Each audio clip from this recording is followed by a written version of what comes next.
ഒരു മുറി മാത്രം തുറക്കാതെ വയ്ക്കാം ഞാൻ അതിഗൂഢമെന്നുടെ ആരാമത്തിൽ.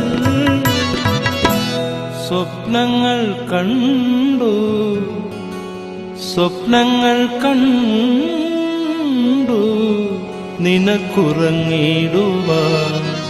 പുഷ്പത്തിൻ തൽപ്പമങ്ങ് ഞാൻ വിരിക്കാം.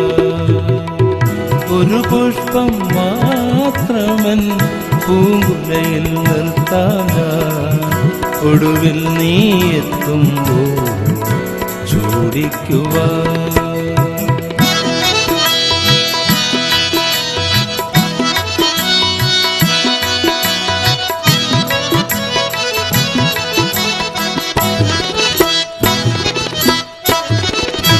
മലർമണം